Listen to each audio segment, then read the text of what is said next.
اہل بیت اطہار کا اسوہ نور خوبصورتی بات کو سمیٹنا ہے چونکہ وقت عشاء قریب ہے. کیوں نکلے امام حسین یزید کے خلاف؟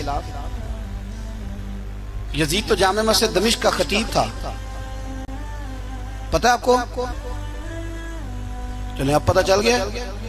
داڑھی والا آدمی، علماء جانتے ہیں، جبہ پہنتا تھا، بڑا شاندار، حج کے خطبے دیتا تھا. حج کے ہمارے تو حکمرانوں کو سورۃ اخلاص نہیں آتی، پھر بھی آپ کہہ کے دیکھیں، وہ کہیں گے سب سے زیادہ مذہب کا پتہ ہی مجھے ہے. یزید داڑھی والا، پگڑی والا، امامے والا، جبے والا، حج پڑھانے والا. تو امام آپ کو کیا ضرورت پڑی تھی اس کے خلاف نکلے، اور اس طرح نکلے کہ بچے قربان کرا دیے. تو امام حسین کے سارے خطبے، سارے مدینے سے مکہ، مکہ سے مقام بیضا، وہاں سے کربلا، سارے خطبے وہی خطبہ پھر دمشق میں امام زین العابدین کا، وہی پھر مدینے میں امام زین العابدین کا. امام حسین فرمانے لگے یزید اللہ کی حدوں کو توڑتا ہے، رب کے حلال کو حرام اور حرام کو. آپ کے ملک میں کہا نہیں جاتا کہ مولوی گنجائش نکالیں سود کے بارے میں؟ اتنا بڑا جرم جس کو کہا گیا کہ اللہ رسول سے جنگ ہے، یہ اتنے بڑے حرام کو حلال کرنے جا رہے ہو. کہا یہ اللہ کی حدوں کو توڑتا ہے، نمازیں چھوڑ کے پڑھتا ہے، رنڈیوں کا ناچ دیکھتا ہے، مجرا جو آج کل گند ہر ایک موبائل میں آیا ہے. یہ امام حسین نے یہ خطبہ دیا، فرمایا کہ مجرے دیکھتا ہے، ناچ دیکھتا ہے، عیاشیاں کرتا ہے. اور پھر امام حسین نے فرمایا میں نے اپنی آنکھوں سے اسے مدینے میں شراب پیتے دیکھا ہے. فرمایا جو اتنے بڑے کبائر کرتا ہو اس کے ہاتھ میں ہاتھ دے دوں؟ یار سمجھو تو صحیح، امام حسین کا جہاد تو بے حیائی کے خلاف، شراب کے خلاف. امام حسین کا جہاد تو دین کو نافذ کرنے کا، نافذ کرنے. نماز پڑھنے سے یزید منع نہیں کرتا، نافذ کرنے کا جہاد. امام نے بچے کٹوا دیے، لیکن الیکشن میں بڑے شرابی کی بڑی فوٹو کے نیچے چھوٹی میری بھی لگی ہو، اور میں سب سے بڑا حسینی، سب سے بڑا یرانے سارے شرابیوں سے، یزیدیوں سے، اور سب سے بڑا حسینی میں. سارا گند ملت کے جوانوں کے موبائلوں میں، لڑکیوں کے کالج کے آگے لڑکوں کا رش، اور بہت ساری بچیاں بیچاری پڑھنا چھوڑ گئیں، کالج چھوڑ گئیں، اس لیے کہ باپ نگرانی نہیں کر سکتا، ڈیوٹی نہیں دے سکتا. اور بھائی یہ سارے حسین کے ماننے والے ہیں، یہ امام علی مقام کے ماننے والے. یہاں اپنے ملک میں اپنی بیٹیاں محفوظ نہیں، ہندوؤں سے خطرہ ہے، یہاں سکھوں سے خطرہ ہے. او میرے عزیز یاد رکھ، اگر تو گند دیکھتا ہے، گند کو پروموٹ کرتا ہے، گند کی بات کرتا ہے اور اس بے حیائی کو فروغ دیتا ہے، تو قیامت والے دن امام حسین کا ہاتھ ہوگا، تیرا میرا گریبان ہوگا. حضرت علی اکبر میدان محشر میں کھڑا کر کے سوال کریں گے کہ میں نے بازو کٹوا دیے اور تیرے ہاتھ چلتے رہے گندگی کے لیے، اس کو پرموٹ کرتا رہا. حضرت علی اکبر سوال پوچھیں گے.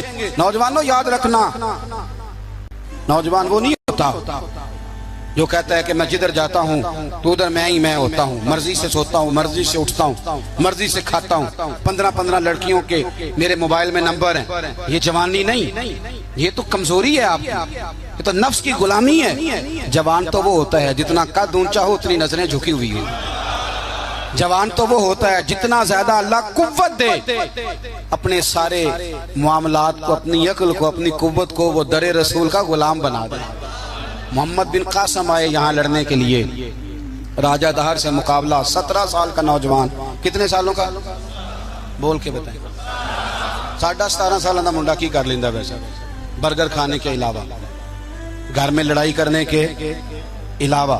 اور یہ غلطی ہماری ہے، ہمارے ہاں کوئی بڑا نہیں ہوتا، جب بچہ ہوتا ہے تو کہتے ہیں ابھی بچہ ہے، اس لیے غصہ کرتا ہے. اور جوان ہو جائے تو کہتے ہیں خون گرم ہے، بوڑھا ہو جائے تو کہتے ہیں انہیں نو پتہ ہی نہیں لگتا.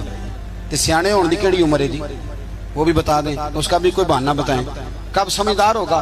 17 سال کا نوجوان، عشق لگا سی کھیڈاں کھیڈ دی، تے پھر کھیڈاں بھول گئیاں، کجل پایا سی یار دے ویکھنے نو، پھر او دی یاد وچ روندیاں ہی ڈول گئیاں. حیدر شاہ اس گلی کدے نہ رول دی، پر ہن تے رول گئیاں.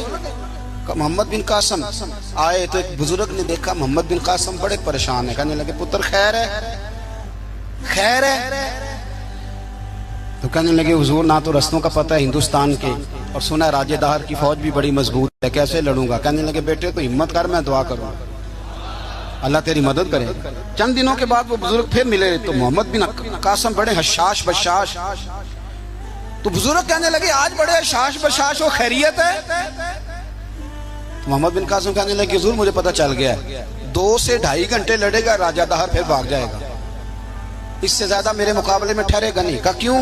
کہنے لگے میں نے پتہ کرایا ہے وہ نظر کا گندہ ہے.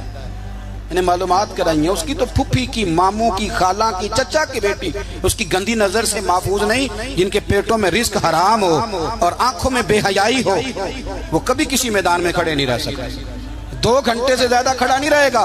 کہنے لگا حضور میں 17 سال کا نوجوان ہوں, یا میں نے کعبہ دیکھا ہے یا قرآن دیکھا ہے, اور جب دل زیادہ للچاتا ہے تو مصطفیٰ کی قبر انور کو دیکھا کرتا. ہم نے باحیا زندگی رکھی ہوئی ہے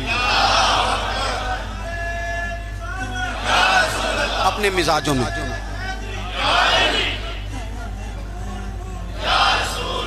سنیں اللہ جزائے خیر, سنیں